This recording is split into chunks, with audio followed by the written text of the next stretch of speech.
Movie के start में हम 4 फ्रेंड्स को देखते हैं जो कि हैलोवीन वीकेंड को और भी ज़्यादा इंटरेस्टिंग बनाने के लिए एक शरीफ और भोले-भाले लड़के को बुली करने का प्लान बनाते हैं। लेकिन इनकी एक दोस्त जिसका नाम कैरल होता है इस सब के लिए उन लोगों को मना करती है। लेकिन माइक कहता है कि वो हर साल की तरह इस साल भी जैकब को टॉर्चर करेगा क्योंकि ये सब करने में उसको बहुत मज़ा आता है। तो गुस्से में कैरल वहाँ से चली जाती है। ये लोग बिल पे करने जाते हैं तो काउंटर पर मौजूद आदमी इनसे इस साल के हैलोवीन प्लान्स के बारे में इनसे पूछता है। तब माइक इसे कहता है कि वो इस बार एक लड़के को बुरे तरीके से टॉर्चर करेगा जिसमें इनको बहुत मजा आने वाला है। तो काउंटर वाला आदमी कहता है कि वो भी इन लोगों को इस लड़के को टॉर्चर करते हुए देखना चाहता है। लेकिन माइक मना करते हुए कहता है कि ये सिर्फ उसका और उसके दोस्तों का प्लान है और वो किसी और को इसमें शामिल नहीं करना चाहता। तो वो आदमी इससे काफी रिक्वेस्ट करता है और माइक मान जाता है। यहाँ हम जैकब को देखते हैं जो कि मेंटली डिस्टर्ब होता है और हर वक्त कॉर्न कैंडी खाता रहता है जिसे वो अपने साथ एक पम्पकिन बास्केट में रखता है। यहाँ ये एक फेस्टिवल में जाता है।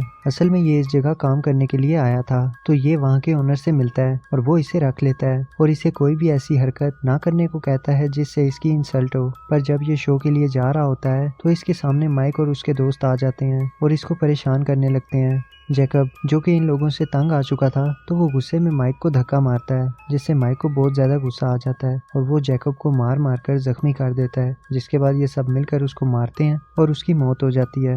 कैरल भी इन लोगों को छुप कर देख रही होती है और ये लोग वहाँ से भाग जाते हैं। घर आने पर ये लोग अभी भी जैकब को बुरा भला कह रहे थे। यहाँ फेस्टिवल के ओनर को जब जैकब की लाश मिलती है तो वो बहुत ज्यादा गुस्से में आ जाता है कि कोई इसके वर्कर को कैसे मार सकता है। तो ये भला आदमी उसकी बॉडी उठाकर अंदर ले जाता है और उसके मुंह पर मास्क लगाने के बाद ब्लैक मैजिक से उसको जिंदा कर देता है। और अब जिंदा होने के बाद जैकब अपने कातिलों से बदला लेना चाहता है। कैरल सब कुछ जाकर पुलिस ऑफिसर को बताती है कि माइक और उसके दोस्तों ने मिलकर जैकब की जान ले ली। लेकिन ऑफिसर के घर आने पर हम देखते हैं कि माइक उसी का बेटा है और वो घर आकर माइक की काफी इंसल्ट करता है और इस फेस्टिवल के ओनर से मिलने जाता है। लेकिन वहां जाने पर उसको ये पता चलता है कि जैकब जिंदा है और उसको बस थोड़ी सी चोटें आई थी तो ओनर ने उसको रेस्ट करने के लिए घर भेज दिया। यहाँ ऑफिसर जैकब के घर जाता है लेकिन काफी देर नॉक करने के बाद अंदर से कोई नहीं आता। कैरल को उसका दोस्त बताता है कि जैकब अभी जिंदा है जिसे सुनकर ये थोड़ा रिलैक्स हो जाती है। जिसके बाद हम इस आदमी को देखते हैं जो कि अपने घर जाता है और अपनी फैमिली को कहता है कि इस साल हैलोवीन पर इसको बहुत मजा आया। जिसके बाद वो वॉशरूम चला जाता है और यहाँ इसको वही पम्पकिन बास्केट नजर आती है जो कि जैकब के पास होती थी। इसमें कॉर्न कैंडी होती है और वो इसे खा लेता है। इतने में वहाँ जैकब आकर इसका पेट चीर देता है जिससे इसकी मौत हो जाती है। ऑफिसर के आने के बाद इनको लाश के पास से कॉर्न कैंडी पड़ी हुई मिलती है और ज्यादा इन्वेस्टिगेशन करने पर इसे पता चलता है कि ये आदमी भी माइक के साथ जैकब को टॉर्चर करने गया था। तो उसका शक सीधा जैकब पर जाता है। कैरल और उसका दोस्त भी ऑफिसर से मिलने आते हैं और वो ऑफिसर इनको सब बताता है और ये लोग घर जाकर माइक को सब बताते हैं। लेकिन माइक कहता है कि जैकब में इतनी हिम्मत कहाँ कि वो किसी को मार सके। हो सकता है कि उस आदमी को उसके किसी दुश्मन ने ही मारा हो।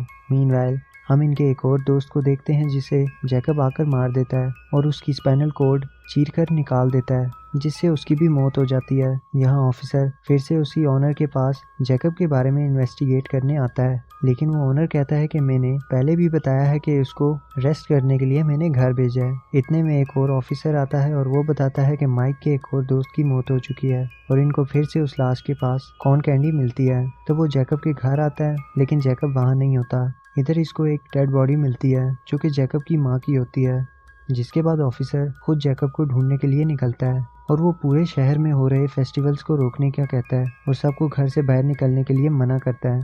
तो ये सब सुन के वहाँ के लोग गुस्से में आ जाते हैं। फेस्टिवल का ओनर अपने स्टाफ को जैकब के बारे में बताकर अपनी तरफ कर लेता है और अब ये लोग भी अमीर लोगों से जो कि गरीबों पर जुल्म करते हैं उनसे बदला लेना चाहते हैं।